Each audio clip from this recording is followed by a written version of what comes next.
ఇంకో రెండునమ్మా ఇక్కడ BJP party నుంచి పోటీ చేస్తాడు ఆయన ప్రెస్ మీట్ పెడితే ఏదో స్క్రూ డ్రైవర్ పెట్టి ఉన్న పొడిచినట్టే చూస్తుంటాడు ఆ సైకో లాగా. ఈడ ఎంపీ అట, ఆ ఎంపీ మాట్లాడుతుంటే ఆ ప్రెస్ లో మాట్లాడుతుంటే ఎవడన్నా చూస్తే ఏమైనా బొడ్లు ఏమైనా స్క్రూ డ్రైవర్ పెట్టుకుని ఎవడు కనుగంతలలో పొడతాడా అన్నట్టు ఉంటుంది ఆ మాటలు. ఈ సైకో మాటలు ఎట్లున్నాయంటే భారత రాజ్యాంగాన్ని తీసి పారేస్తాం, మార్చి పారేస్తాం అంటాడు.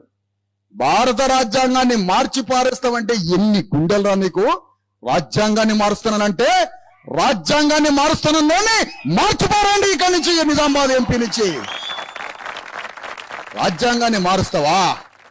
వెనకబడిన తరగతుల కోటా కింద నీ తండ్రి వెనకబడ్డాడని ఎమ్మెల్యే అయిండు, నీ తండ్రి వెనకబడ్డ వర్గానికి సంబంధించినోడని 93-94లో మంత్రి అయిండు, నీ తండ్రి వెనకబడ్డ కులమని భారత రాజ్యాంగం చెప్పబట్టి నీకు బీసీ సర్టిఫికెట్ వచ్చింది.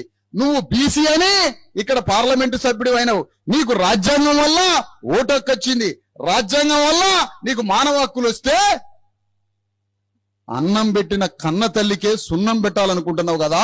ఎంత ద్రోహివి, ఎంత ద్రోహివి నువ్వు. రాజ్యాంగం మారుస్తావు.